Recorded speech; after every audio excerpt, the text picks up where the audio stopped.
Bonsoir et soyez les bienvenus pour votre JT chronique du mardi. Début de notre journal en faisant le point sur la situation du centre hospitalier de Ouest-Guyane où le comité d'hygiène, de sécurité et des conditions de travail s'est réuni ce matin lors d'une séance extraordinaire élargie aux syndicats. 3 sujets majeurs ont été évoqués. On en parle tout de suite avec Jehan Olivier Meignet. Au sortir de cette réunion, plusieurs points ont été abordés. Donc très clairement, moi ce que je retiens de cette réunion, c'est que on n'a pas assez de tests sur le territoire. On nous avait parlé de la multiplication des tests, de la massification des tests. On constate qu'il n'y en a pas assez. Et deuxième point, en fait, c'est que les médecins ne peuvent pas réaliser ce qu'ils aimeraient faire, tout simplement. Donc je reviens un petit peu sur le point qui nous intéressait le plus, à savoir en fait le test pour les primo-contacts. Donc depuis vendredi, en fait, les 12 cas qui se sont avérés, enfin les 12 primo-contacts qui ont été considérés comme les risques plus élevés, ont été testés. Ils sont tous revenus négatifs. Or, nous ne démordons pas. Notre travail en tant que syndicat, c'est de pouvoir protéger les agents, non seulement en fait, que ce soit physiquement, moralement ou psychologiquement. Et il est clair qu'au sein de l'hôpital, il y a toujours cette psychose. Donc, du coup, voilà.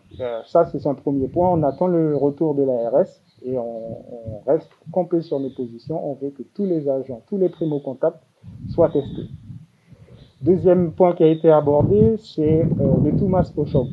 Donc là, nous sommes très satisfaits et à cela, je tiens à remercier le directeur de l'hôpital et ses services qui ont compris un petit peu notre démarche parce qu'il ne s'agit pas que de faire du tout masque, mais aussi d'améliorer un petit peu la prévention. Le choc est un endroit où les gens viennent se soigner et nous, tout notre intérêt est de pouvoir en fait faire de la prévention au maximum et d'aider en fait à ce que les gestes barrières deviennent un réflexe. Troisième point, c'est concernant l'EHPAD. Alors, on a été totalement rassurés. Les dispositifs ont été mis en place qui permettent de rassurer complètement par rapport à d'éventuels risques. Ben, écoutez, ces 12 nouveaux cas posent beaucoup d'interrogations, très clairement. Et c'est pour ça que je reviens un petit peu sur la demande que nous avions faite à l'époque, dernièrement, à savoir tester tous les primo-contacts. Dans un audio, en fait, le cas positif en question, qui a été répertorié il y a quelques semaines de ça, disait l'avoir attrapé au choc. Moi, je me pose la question maintenant, puisque les 12 premiers cas, les 12 testés, les 12 primo-cas testés sont revenus négatifs. Et ce sont des personnes qui l'ont côtoyé assez longtemps et assez longuement. Comment se fait-il qu'il revienne négatif s'il l'a attrapé au niveau du choc? Donc là, en fait, ces 12 nouveaux cas posent clairement la question de quelle est la situation épidémiologique en Guyane. Et là, maintenant, en fait, ces 12 nouveaux cas posent réellement la question. Et moi, j'insiste dessus. L'a-t-il vraiment attrapé au choc?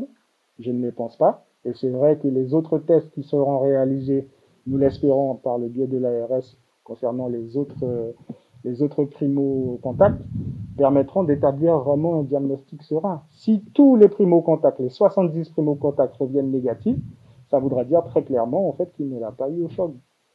Donc voilà, la question est posée. Est-ce qu'il l'a eu au choc sur Saint-Laurent ou à Bon-Sentier? Ce sont des interrogations que moi je me pose. Et je pense que c'est quand même des interrogations qui sont légitimes.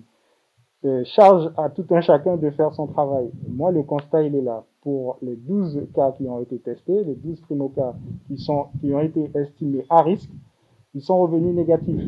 Nous voulons pousser un peu plus loin. On veut vraiment, en fait, que tout le monde soit testé pour déjà rassurer le personnel, enlever cette psychose qu'il y a au niveau du choc.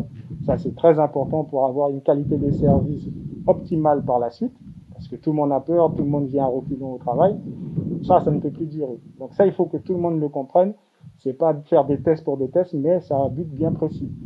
Et ça pose aussi la question de savoir qu'est-ce qui est fait sur le fleuve. Est-ce que les gens sont sensibilisés par rapport à la maladie? Est-ce que ils sont testés? Parce qu'encore une fois, il faut comprendre que selon l'endroit où on vit en Guyane, on a tous chacun notre façon de vivre. on ne va pas traiter une grippe de la même façon qu'on soit sur Saint-Laurent ou à Grand-Santi ou à Papaïchtan. D'accord? Il faut se poser la question, est-ce qu'il n'y a pas un foyer sur le fleuve?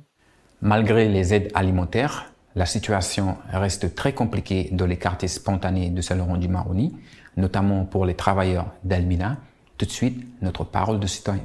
Ta pena ou ta force ku isikili kwake no de mbei wa aitu lauta usawa yu du usawaka ta fugo sukusonda le mifu bika wa mi wa solugu no e uta de awosu sono mota wata fen sonu ya dale mifu no atanga dawo bika mik mo amu ya me asebi mi atanga la mi solugu me an solugu de so fasi du da wosu wata fen fasi o pay money wan mi woko ale ala guyanda o de sabede kwa kitafu usu kwa woko futa woko no na albina nda woko kapsalon kwa muye de kai asho kapsalon nda woko no fa boto ataba go na albina mo mesa woko mesa fen mon chika umsa solugu de ni umi. Petit rappel, la route nationale 1 reliant le carrefour de Margot et le carrefour de Mana a subi un important effondrement ce dimanche en raison des fortes pluies. La route est actuellement barrée, un itinéraire de déviation a été mis en place. Et maintenant, retrouvons notre point culture avec DocMonde qui vous permet de visionner un documentaire gratuit par jour. La ville de Saint-Laurent vous propose également une balade guidée avec Daniel, animateur du patrimoine culturel de la ville. Et comme d'habitude, on finit avec une petite vidéo des gestes barrières. Alerte coronavirus. Pour vous protéger et protéger les autres, restez chez vous. Tout déplacement est interdit, sauf muni d'une attestation dans les cas suivants. Aller travailler si le télétravail est impossible. Faire des courses de première nécessité. Faire garder ses enfants ou aider des personnes vulnérables. Aller chez un professionnel de santé si vous n'avez pas de signe de la maladie. Dans tous les cas, respectez 1 mètre de distance avec toute personne et appliquez systématiquement les gestes barrières. Lavez-vous très régulièrement les mains avec du savon ou utilisez une solution hydroalcoolique. Toussez ou éternuez dans votre coude ou dans un mouchoir. Utilisez des mouchoirs à usage unique, puis jetez-les. Saluez sans serrer la main et arrêtez les embrassades. Plus d'informations au 0800 130 000 ou sur gouvernement.fr. Ceci est un message du ministère chargé de la Santé et de Santé publique France. Notre JT Chronique du Maroni touche à sa fin. Au revoir et à demain.